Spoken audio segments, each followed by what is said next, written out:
Hello dear students, welcome to the Fundalogy. आइए बेटा, आज के इस वीडियो में हम क्लास 9 के मैथ की एक्सरसाइज 6.2 स्टार्ट करेंगे। क्लियर है? तो चलिए करते हैं question number 1।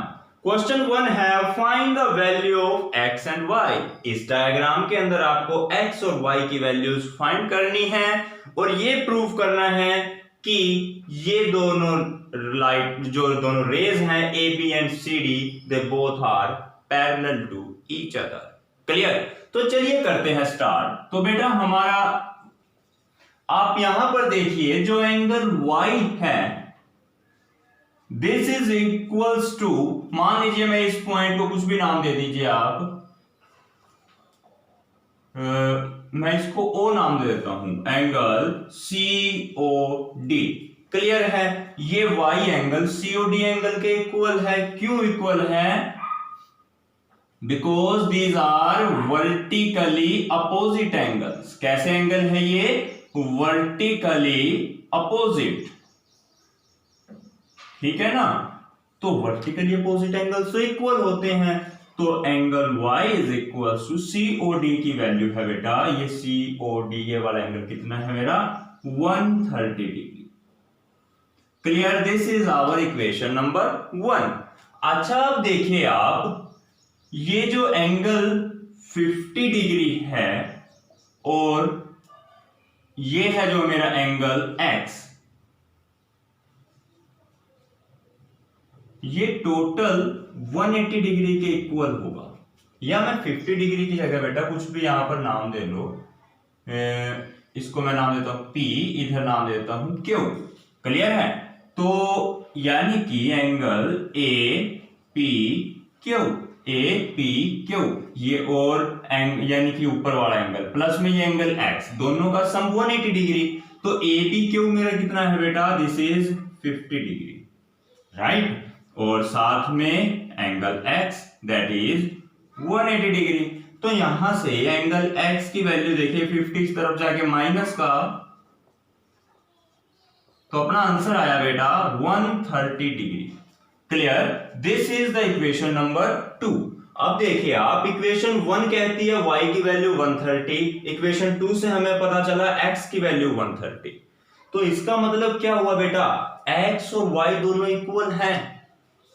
So both x and y are equal। और ये कौन से एंगल थे बेटा? Here x and y these are बेटा internally alternate angles हैं। कैसे एंगल हैं ये? alternate angles।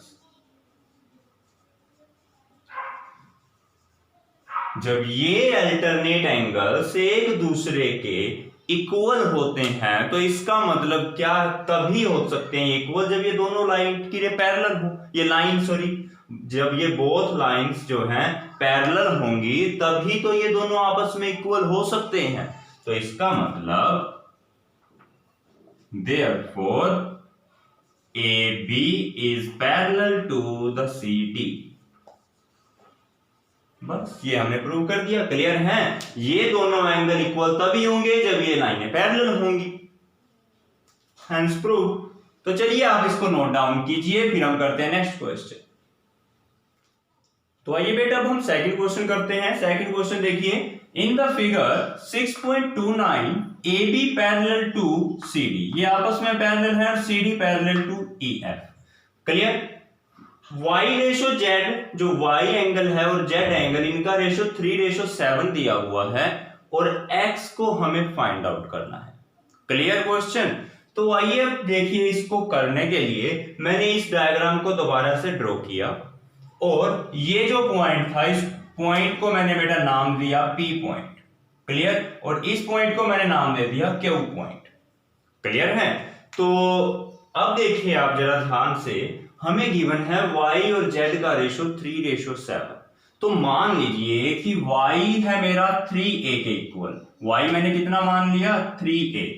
क्लियर? और z को मैंने मान लिया 7। देखो y को 3a और z को 7a। मैं 7x या इसको 3x भी मान सकता था, लेकिन x तो मेरा एंगल है ना यहाँ पर, इसलिए x नहीं लिया। तो चलो ये हो गई इक्वेशन नंबर 1, ठीक है। y की वैल्यू निकाल ली, z की वैल्यू निकाल ली।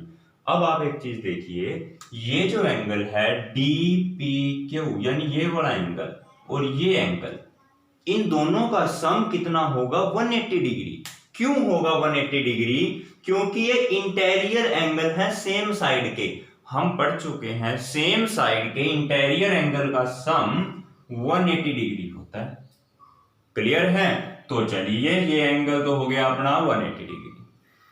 अब जो एंगल DPQ है, ये DPQ, इस एंगल को मैं इसके इक्वल लिख सकता हूं ना, क्योंकि ये दोनों कैसे एंगल है बेटा? वर्टिकली अपोजिट एंगल्स हैं।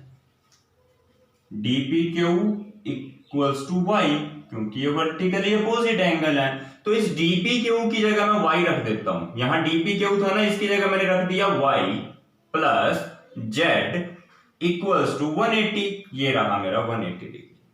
क्लियर है? अच्छा, अब देखिए आप, y की वैल्यू कितनी थी इक्वेशन 1 में? 3a, तो इसकी जगह मैंने रख दिया 3a।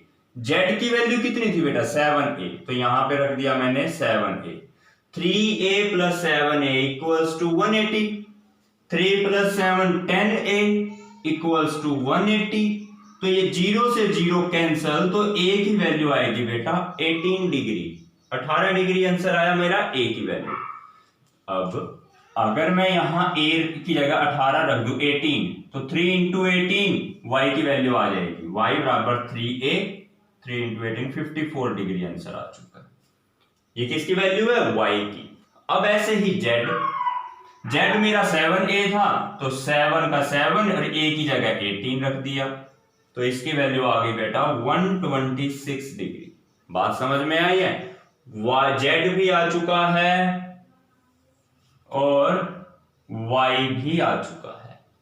अब आप एक चीज देखिए, अगर ये दोनों आपस में पैरेलल, ये दोनों आपस में पैरेलल, तो ये दोनों भी तो आपस में पैरेलल होंगी। और पैरेलल लाइंस में जरा बीच वाले केस को भूल जाओ। ये देखिए, ये एंगल और ये एंगल कैसे हैं एक दूसरे के साथ? अल्टरनेट एंगल्स हैं। कैसे हैं ये? Alternate angle, interior angles, angle x और z, और अल्टरनेट इंटीरियर एंगल इक्वल होते हैं अगर लाइनें आपस में पैरेलल हो। तो x बराबर z आ गया, तो एंगल x बराबर एंगल z, और z की वैल्यू 126 थी। ये अपना आ चुका है। अगर s, ठीक है, ये हमें x से निकालना था, x अपना आ चुका है, and hence your answer. Clear? तो चलिए जल्दी से आप इसको नोट कर लीजिए। तो आइए बेटा, अब हम क्वेश्चन करते हैं स्टार्ट अपना क्वेश्चन नंबर 3। क्लियर है? तो अब देखिए क्वेश्चन नंबर 3 में क्या है? In the figure 6.30 if AB is parallel to CD, ये AB लाइन जो है ये CD के पैरेलल है, and EF perpendicular to CD, ये जो लाइन EF है ये CD के ऊपर परपेंडिकुलर है। क्लियर? Angle GED 126 degree. देखिए एंगल GED यानी कि बेटा ये सारा एंगल जो है that is 126 degree. Clear? Then find angle AGE। हमें फाइंड करना है बेटा एंगल AGE यानी कि ये वाला एंगल। क्लियर? और साथ में एंगल GEF। GEF यानी कि बेटा ये एंगल हमें फाइंड करना है। Next angle FGE means FGE यानी कि बेटा ये एंगल भी हमें फाइंड आउट करना है। तो देखिए करते हैं स्टार्ट। अब मान लीजिए, देखिए हमारे पास ये एंगल GED कितना है? एंगल GED, अगर मैं इस एंगल को देखूं GED को, देखिए अगर मैं ये वाला एंगल और ये एंगल जोड़ दूं तो ये सारा एंगल आ जाएगा ना। यानी कि एक तो मैं बेटा ये वाला एंगल जोड़ दूं इतना, फिर मैं ये वाला एंगल जोड़ दूं, दोनों एंगल का सम करूंगा तो ये पूरा एंगल आएगा ना GED। तो यानी कि एंगल GEF यानी ये वाला angle plus angle FED। Clear है? अब देखिए एंगल GED हमें कितना गिवन है? 126, ये गिवन है बेटा। Equals to angle G E F. ये जी ई एफ ये एंगल बेटा हमने एज इट इज लिख दिया। अब एंगल एफ ई डी ये तो बेटा 90 डिग्री है ना, क्योंकि ये लाइन यहां पर परपेंडिकुलर है, तो ये वाला एंगल कितना 90, तो एंगल एफ ई डी को मैं लिख दूंगा 90 डिग्री। क्लियर? तो 126 minus 90 that is equals to your angle G E F. Clear? तो यहां से देखिए बेटा आपके पास कितना आएगा, दैट इज 30 डिग्री। राइट? तो बेटा ये आ चुका है अपने पास एंगल जी ई एफ, ये जो हमने फाइंड करना था। तो अपना एक आंसर तो आ चुका है, अभी दो एंगल हमें और फाइंड करने हैं। क्लियर? अब मैं इसको रब कर देता हूं।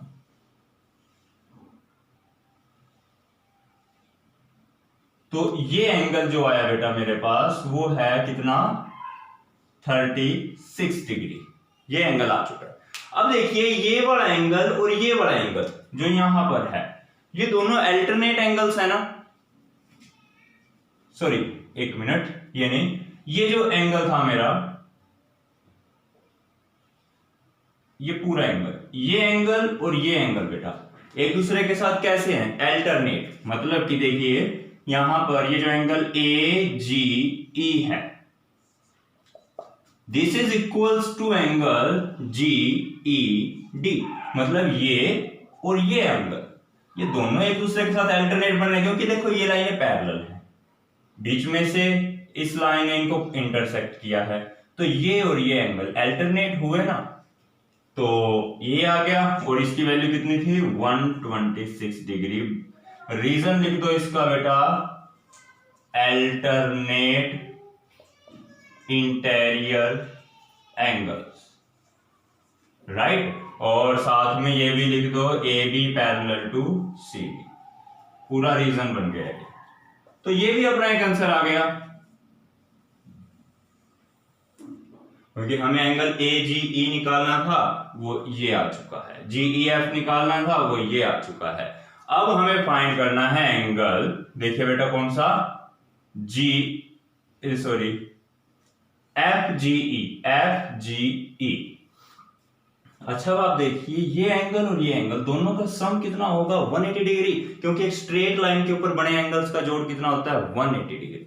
तो देखिए बेटा यहां से आप angle A G E plus angle F G E, यानी ये और ये दोनों angle, that is equals to 180 degree. अब ये एंगल मैं फाइंड आउट कर चुका हूं, क्योंकि ये दोनों आपस में इक्वल अल्टरनेट एंगल हैं। ये तो अपना 126 डिग्री हो गया। तो ये एंगल कितना, देखिए अब ए जी ई को मैंने लिख दिया 126 plus F G E, that is equals to the 180 degree. Right? अब angle F G E is equals to ये 180 माइनस ये 126 बेटा इधर आ गया। तो अब कैंसिल करके देखिए आपके पास आंसर कितना आएगा 54 डिग्री। क्लियर है बेटा? तो इसको आप जल्दी से नोट डाउन कीजिए, फिर करते हैं हमारा नेक्स्ट क्वेश्चन। तो बेटा क्वेश्चन नंबर 4 देखिए आप, यहां आपको गिवन है P Q parallel to S T. ये पी क्यू जो है इस एस टी लाइन के पैरेलल है। क्लियर? और ये एंगल पी क्यू आर आपको 110 डिग्री गिवन है and angle R S T given है 130 डिग्री। राइट? तो फाइंड क्यू आर एस, यानी कि बेटा आपको ये क्यू आर एस ये वाला एंगल जो है आपको फाइंड करना है, ये एंगल। क्लियर? तो चलिए अब करते हैं स्टार्ट। हमने क्या किया, एक लाइन ड्रॉ करी ए आर बी, जो कि ये लाइन इस लाइन के भी पैरेलल है और इस लाइन के भी पैरेलल है। क्लियर? तो draw a line A R B parallel to P Q and parallel to S T, जो कि इसके भी पैरेलल और इसके भी पैरेलल। तो चलिए अच्छी बात है। अब देखिए आप, ये दोनों एंगल आपस में कैसे हैं, interior angle on the same side, ये वही एंगल हुए ना, सेम साइड वाले इंटीरियर एंगल, और इनका जोड़ होता है बेटा 180 डिग्री। दोनों एंगल्स का देखिए, यहां एक लाइन है और ये ऐसे कट करती है, तो इन दोनों एंगल का सम कितना 180 डिग्री, राइट। और ऐसे ही बेटा इन दोनों एंगल का सम भी कितना, वो भी 180 डिग्री। देखिए ये और ये आपस में इनका सम 180 है, और वैसे ही इसका और इसका इनका सम भी आपस में 180 डिग्री। तो बिल्कुल देखिए जरा आप इसको ऐसे भूल जाइए 2 मिनट, मैं इस लाइन को छोटा कर दिया मैंने, तो इन दोनों का सम 180, तो ये भी तो वही चीज है, दोनों का सम 180 डिग्री, राइट। तो ये एंगल प्लस ये एंगल, इनका सम कितना 180 डिग्री। तो मैंने लिख दिया एंगल SRB प्लस RST, दोनों का सम 180 डिग्री। तो बेटा RST आपको 130 गिवन है, तो इसकी जगह मैंने 130 पुट किया, ये 180 as it is, SRB as it is. तो ये 130 जब इस तरफ गया तो माइनस में 180 में से 130 सब्ट्रैक्ट करेंगे तो बेटा 50 डिग्री आ गया। तो यानी कि अब मेरे पास ये जो एंगल आया बेटा ये है अपना 50 डिग्री, क्लियर। अच्छा अब आप देखिए ये एंगल PQR, अब जरा आप इस लाइन को भूल जाओ 2 मिनट के लिए, उस लाइन को भूल जाओ और ये एंगल देखो आप, ये दोनों लाइन आपस में पैरेलल, दोनों लाइनें आपस में पैरेलल, तो यानी कि कुछ इस तरीके से, क्लियर। और ये एक लाइन तो ऐसे क्रॉस कर रही है, यानी कि ये लाइन, ये एंगल देखिए इधर, और ये वाला एंगल कुछ इस तरह से। तो ये बेटा कौन से एंगल हो गए, अल्टरनेट इंटीरियर एंगल है ना, ये अल्टरनेट एंगल्स हैं, राइट। वैसे ये वाला और ये वाला दोनों एंगल अल्टरनेट हैं, और ये लाइनें आपस में पैरेलल हैं। तो अल्टरनेट एंगल जब ये पैरेलल हो तो अल्टरनेट एंगल इक्वल होते हैं, हमें पढ़ चुके हैं हम। तो ये देखिए PQR equals to QRB alternate angle और ये लाइनें आपस में पैरेलल, इसलिए ये दोनों इक्वल। अच्छा अब देखिए बेटा आप, ये एंगल PQR हमें 130 गिवन है, 130, QRB की जगह मैंने QRB ही रख दिया। अब ये QRB ये एंगल दो हिस्सों में बटा हुआ है, एक तो ये और एक ये। अगर मैं इस और इस एंगल को जोड़ दूं इन दोनों को, तो मेरे पास ये टोटल एंगल आ जाएगा ना। तो यानी बेटा QRB को लिख दिया मैंने QRS प्लस SRB। अब SRB की वैल्यू आपके पास आई थी 50, QRS को मैंने QRS लिख दिया, ये हमें फाइंड करना है। 130 की जगह 130, अब ये 50 को इस तरफ लाओगे माइनस, 130 में से 50 माइनस, तो आंसर आएगा 80 डिग्री, और उस तरफ बचेगा QRS। तो आ गया बेटा आंसर, क्लियर। तो वीडियो को पॉज करके जल्दी से नोट कर लीजिए। तो देखिए बेटा क्वेश्चन नंबर 5 कैसे होगा। फिगर 6.32 में AB पैरेलल टू CD है, क्लियर। एंगल APQ ये 50 डिग्री है, एंगल PRD ये 127 डिग्री है। तो हमें x और y की वैल्यूज को फाइंड आउट करना है, क्लियर। तो अच्छा आप यहां पर एक ये देखिए बेटा, ये वाला जो एंगल है अपना, ये एंगल PRD और ये सारा एंगल APR, मतलब कुछ इस तरीके से मान लीजिए, एक रे ये गई, एक रे ये गई, ये दोनों रे ऐसे हैं, बीच में से एक ने इसको ऐसे कट किया है, तो ये एंगल तो हो गया 127। तो ये सारा एंगल भी कितना होगा बेटा, 127 ही तो होगा, राइट। तो यानी कि बेटा यहां पर हमें ये एंगल इसके इक्वल है, यानी ये वाला एंगल इस सारे एंगल के इक्वल है APR के, क्लियर। तो APR किसके इक्वल है, वैसे APR अगर मैं इस एंगल को इसको जोड़ दूं इन दोनों एंगल को, तो मेरे पास ये टोटल एंगल आ जाएगा ना। तो एंगल APR बराबर APQ प्लस QPR, ये देखिए एंगल APQ, मैंने इस APQ को इसके साथ जोड़ दिया, इसको इसके साथ जोड़ दिया, ये क्या है QPR। तो दोनों का सम मिलके APR के बराबर, APR। ये तो बात क्लियर है ना। अब देखिए APQ हमें 50 दे रखा है, 50, QPR हमें y दे रखा है, तो ये रहा y, तो equal to A P R आ गया, ए पी आर के बराबर आ गया। Okay, equation number 1। अब ये एंगल ए पी आर यानी बेटा ये वाला एंगल सारा ये इक्वल है पी आर डी के, यानी इसके ए पी आर बराबर P R D. P R D तो हमें 127 दे रखा है 127, और ए पी आर की वैल्यू हम ये फाइंड कर चुके हैं 50 प्लस वाई।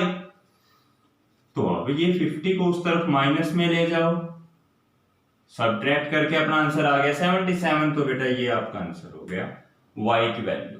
क्लियर है ना? अच्छा, अब एक बात देखिए बेटा, आप y तो अपना आ चुका है कितना 77 डिग्री।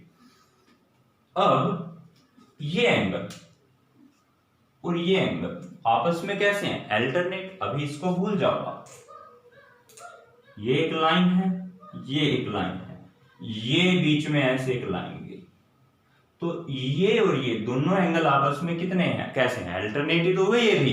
तो ए पी क्यू और पी क्यू आर अल्टरनेट है, ए पी क्यू और P Q are alternate angles हैं, और लाइन पैरेलल है तो ये इक्वल भी हो गई, राइट? अब पी क्यू आर क्या है? पी क्यू आर एक्स, ये एक्स, ए पी क्यू हमें 50 गिवन है, आंसर आ चुका है। एक्स की वैल्यू 50, वाई की वैल्यू 77। क्लियर है बेटा? तो अगर किसी को कुछ समझना है तो मैसेज करके मुझसे पूछ सकता है, और तब तक आप इसको नोट कीजिए।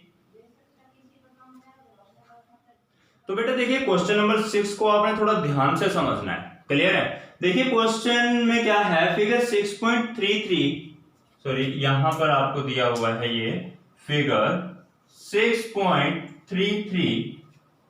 Here P Q and R S, यहां दो मिरर हैं, पी क्यू और एक आर एस, दोनों एक दूसरे के पैरेलल हैं बेटा। क्लियर है? दोनों ही मिरर जो हैं एक दूसरे के पैरेलल हैं। तो आपको बेटा ये बताना है, देखिए हमें क्या बोला गया कि इंसिडेंट रे आई, लाइट की रे आई ए बी, क्लियर, रिफ्लेक्ट होकर के ये चली गई बी सी कह रहा हूं, ऐसे आई और ऐसे चली गई।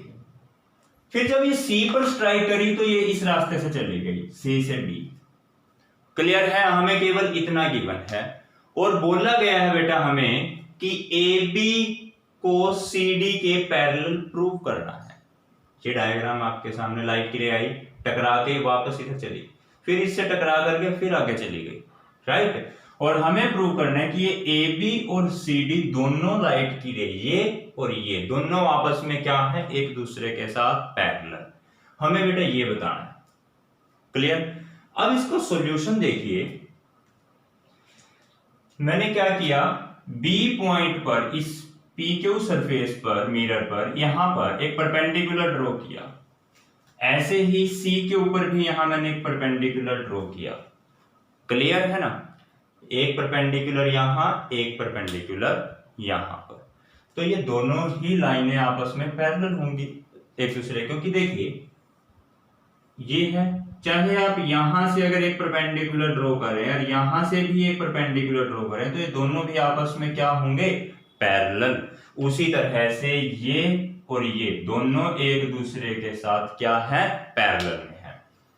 तो चलिए, अच्छा अब एक रूल और आपको ध्यान रखना है, 10th क्लास में आप पढ़ोगे ये रूल फिजिक्स के अंदर, कि वैसे शायद आपने इससे पहले भी 8th क्लास में या 7th में पढ़ा होगा, कि अगर एक लाइट की रे किसी मिरर पर ऐसे स्ट्राइक करती है तो परपेंडिकुलर के साथ वो एक एंगल बनाती है आई, एंगल ऑफ इंसिडेंस बोलते हैं इसको, ठीक है? तो ये लाइट की रे वापस चली जाती है कुछ ही ऐसे, और ये वापस जाते टाइम एंगल बनाती है आर, ठीक है? और जो एंगल ऑफ इंसिडेंस है बेटा, एंगल ऑफ रिफ्लेक्शन के बराबर होता है, यानी ये जिस एंगल से आई उसी एंगल से वापस जाएगी, ये दोनों एंगल आपस में बराबर होते हैं, ये आपको ध्यान रखना है।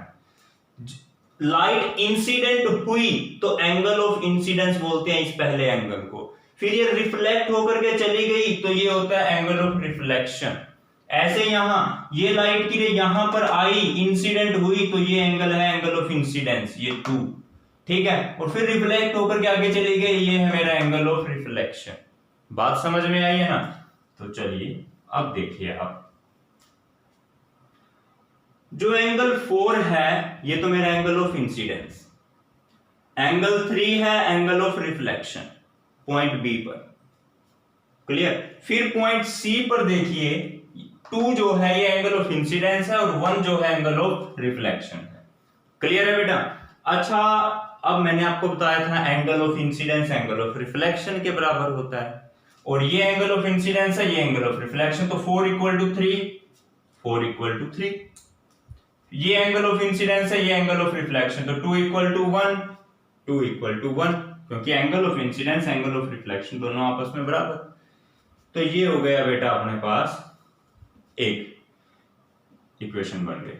अब इसके बाद मैंने आपको बताया कि ये एक परपेंडिकुलर है ये वाला, और ये भी एक परपेंडिकुलर है, दोनों आपस में क्या है, पैरेलल, और ये जो लाइन है बी से सी इनको कट कर रही है ऐसे, ये बी और ये सी, क्लियर है ना।